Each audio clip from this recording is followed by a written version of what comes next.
which type of doctor is the real one later on. That was amazing, thank you so much, Paul. A tough one to follow. I also feel like I need to rebuke some of those, but I can't remember what happened. I'll let them slide for that. Hello? So I would just like to say a few words before I spend the rest of my life listening.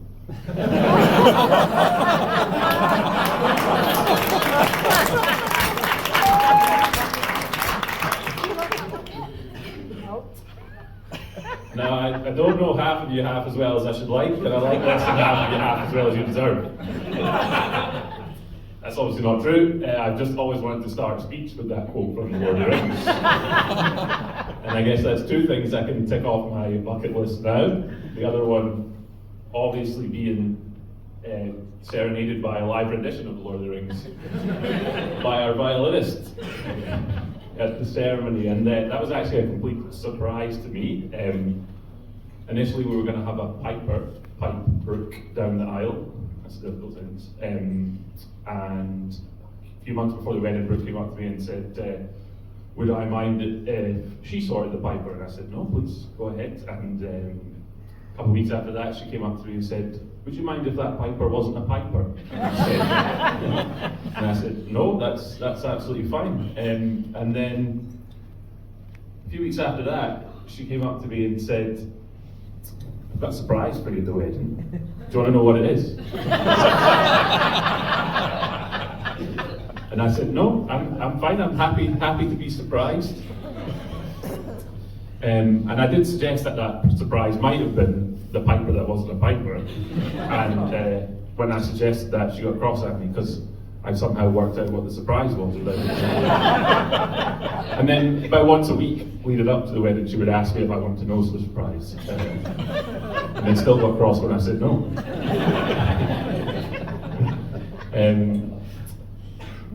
So this is obviously written down after because that just happened. But that kind of endearing inability to keep a secret or a surprise is one of the many things I love about you, Brooke. This is in really small writing, sorry.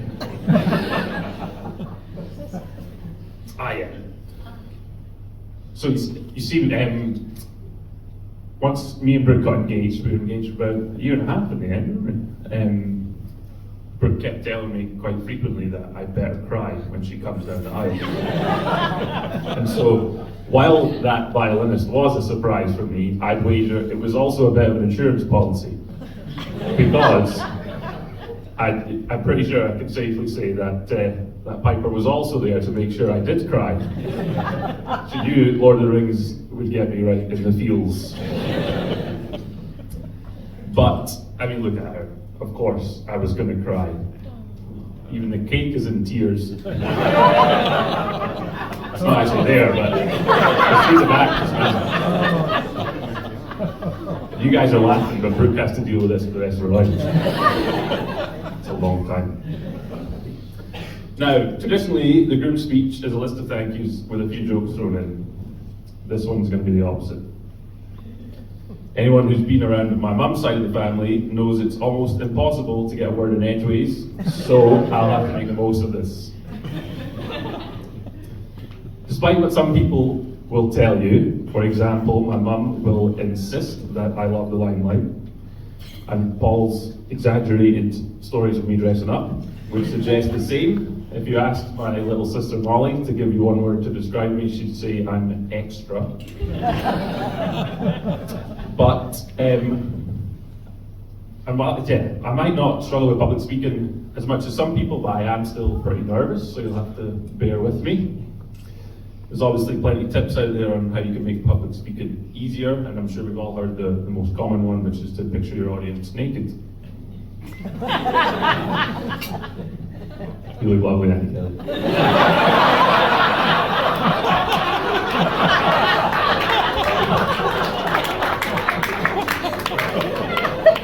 Just to clarify, for those of you who don't know, that's Brooke's Andy, not mine. She's mine now, but... So I tried to write this speech a few times, and everything I wanted to say had already been written, but much more eloquently by Ed Sheeran. So I thought I'd just use his words. So if you just play the music. Just joking, I'm not saying.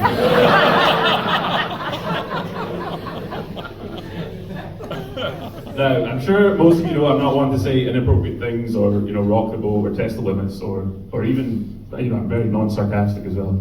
And I'm pretty sure these are all traits I get from my mum. But the speech was an odd one because everyone who I'd normally run it past is here. So I'm going with my unfiltered thoughts, could end badly. And I had to get someone's opinion. So I read it to our dog, Angus. Read it to him a few times. And every time I cried my eyes out. He must have just eaten a cat or something. Triggered my allergies. But yeah, I've had a couple warnings from people who will remain nameless. Mum. Be careful with what I say in my speech, it has to be tailored to everyone. And when people have said this to me, I've just said to them, listen, I don't give a speech very often. So I'm going to make the most of it. Now, I'd like to say how amazing you all look. I'm not picturing you naked anymore. Except from you, Kelly. No, but it's nice to see you all made an effort. We've even got some of the Englishmen in kilts. Uncle Stephen is in the Northumbria tartan. Do you want to get a promo?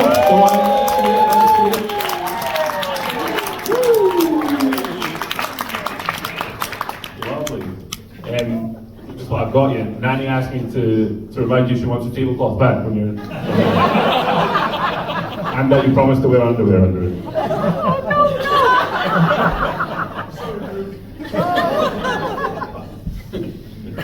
No, you all look great, and my beautiful wife and I are so happy that you made the effort to come and celebrate with us, and being able to share this day with each of you makes it even more special, so thank you. It genuinely wouldn't be the same without you. It would be a lot cheaper. And a special thanks to Gemma and Andrea for coming all the way from Barcelona. And to Melissa, all the way from Istanbul. I'd like to thank Pat for making it along despite the Bermuda Beer Festival being on in New York today. And Molly just for making it. And a shout out to the jurors and Jordan and Roanna. Spring Home must be deserted today. Is there anyone left in it? No? But there are, of course, a few people from both our families who we would love to have here, but are unfortunately no longer with us. And though I have no doubt they're here in spirit, if not in body. So if we could all just raise a glass to those we wish were still here. Cheers. Cheers.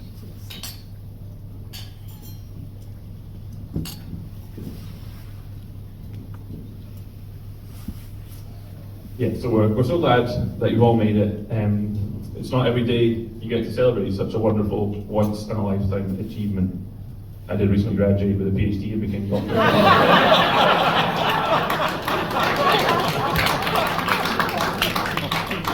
No, Brooke is a genuinely incredible person, like we heard in the ceremony, so much so that my family referred to her as Saint Brooke for putting up with me.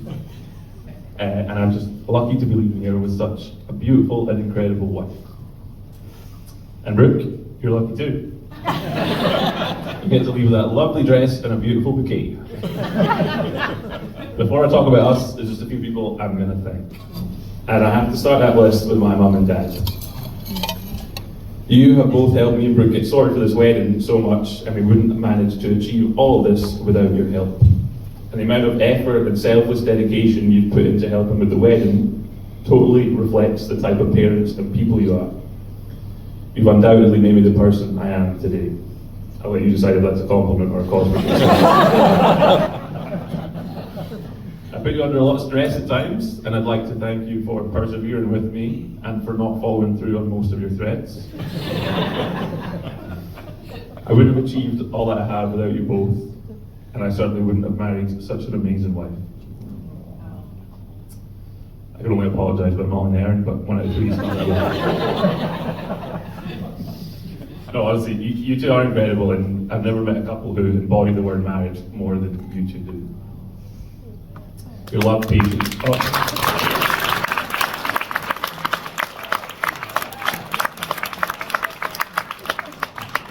Your love, patience, and dedication to one another is inspiring, and you've set a really high standard, but an incredible example of marriage. And if me and Brooke have half the marriage you have, we'll consider ourselves very lucky. So if everyone could raise a glass to Melanie and Clyde. Melanie.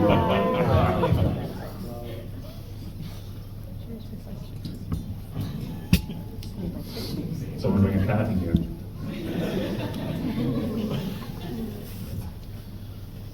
To my new mother and father-in-law. Liz and Pat, you've both always been so welcoming to me, and I'm really grateful. I think you're both great. We get on so well. And there are plenty of jokes about difficult in-laws, but I couldn't ask for better ones. So also raise a glass to Liz and Pat. Cheers.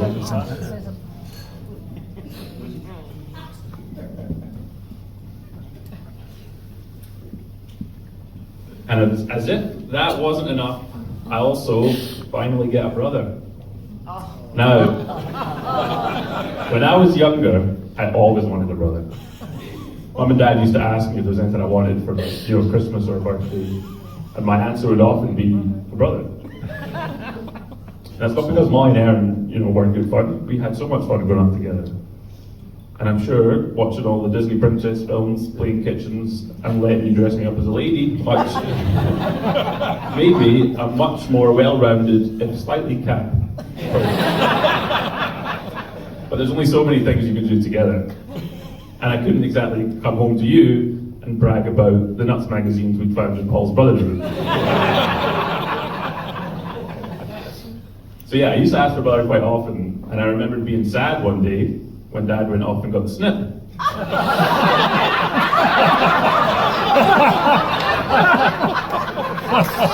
Because my mom didn't want kids anymore. But then when they came home, we were still there. Sorry, that should have said any more kids, not kids anymore. So, no, that's all right. So on top of marrying my beautiful wife, I also get a brother, like I always wanted.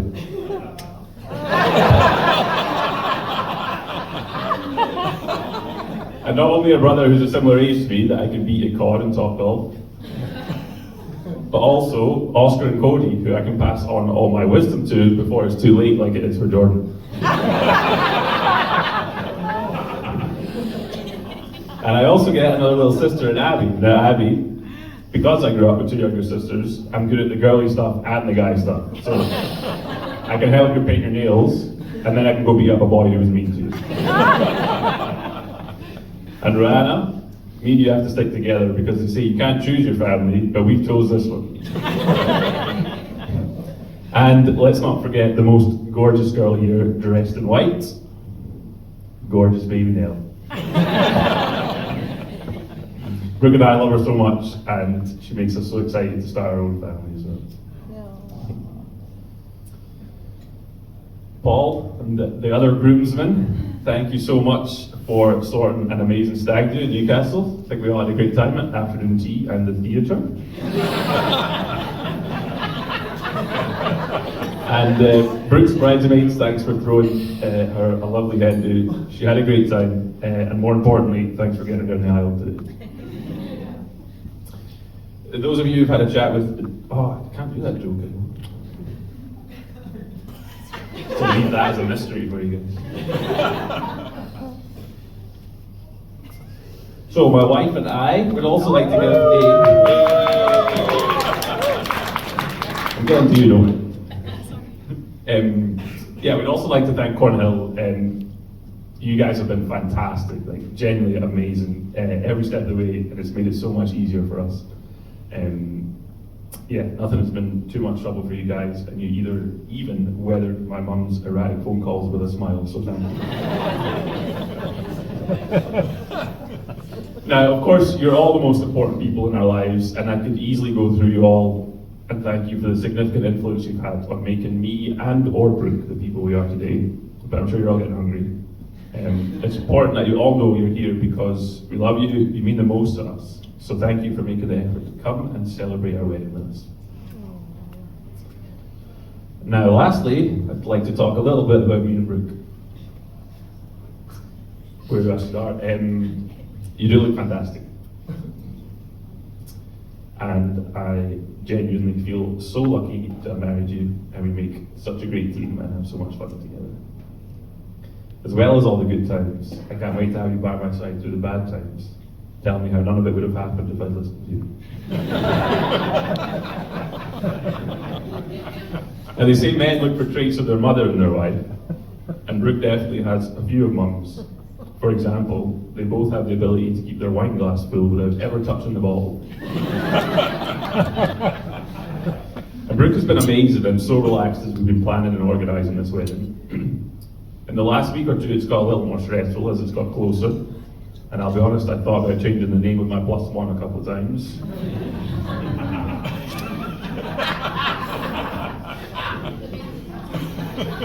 But no, we rarely, the only thing we argue over is driving. So my driving, I've just been told. So we've decided that we'll end up with two cars and we'll just follow each other everywhere. Now marriage has been around for a long time, and something that's changed over that time. I think it's only in the last sort of 60, 70 years that it's become the norm to not have to take 2 tents on a camping trip, as it were. And marriage now seems to have this kind of try before you buy approach.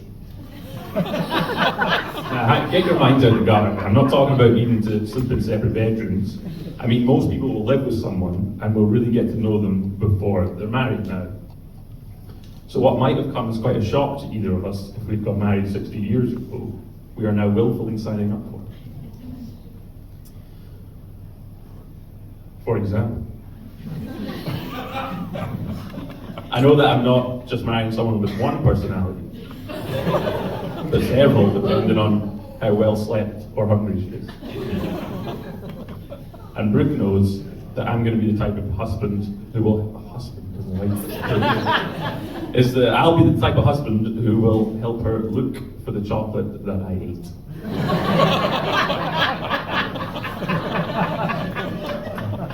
And so because of that, we know we're going to have a very happy marriage, because we already know how to make our relationship work. Communication is key, and that's why I haven't spoken to Brooke in the week leading up to today. Not because we would have fallen out, I'm polite and didn't want to interrupt. Or for example, some mornings I'll wake up grumpy, and then other mornings I'll let her sleep in.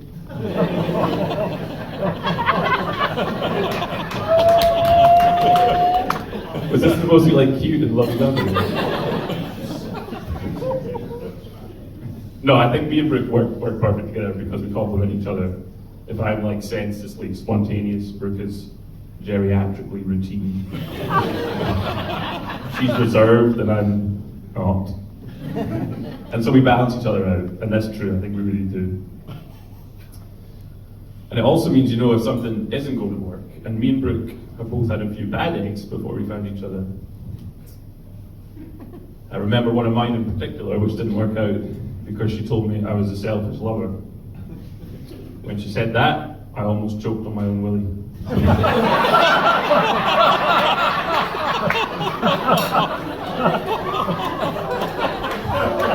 That's the worst one. If that wasn't to your taste, it doesn't get any worse than that.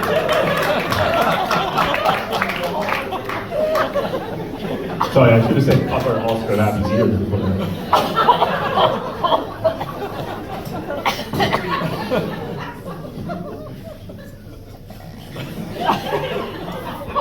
I almost checked it out of doing that one just there, but I decided to go for it. Anyway, this has gone on for ages. Brooke has so many amazing traits. She's kind, caring, selfless. You're so apprehensive waiting for a punchline here, but they're not all punchlines, it's okay. The thing I find most amazing about Brooke is her memory. Brooke's memory is amazing. She remembers this one is a punchline actually. Brooke's memory is amazing. She remembers almost everything to the point where I'll think of something, like I'll have an idea, and she'll already know it because I've had it before, managed to forget it so comprehensively that I think it's brand new, and she still remembers it pretty clearly. But despite having such an amazing memory, there are a few things she seems to forget really quickly. She can never remember if she left her hair straighteners on, or find or remember where she put her phone, or her driver's license, or her passport. And that last one is a real issue when you need it 2 days before the wedding to get your license, and you're both turning the house upside down looking for it, and mum and dad's house. So sometimes I like to mess with Brooke and hide her things where she can't find them. No, it's not as bad as you think. I'll put her keys on the key hook. Or I'll put her driver's license in her purse. The weirdest thing about Brooke's memory though is that I always have to remind her I love her.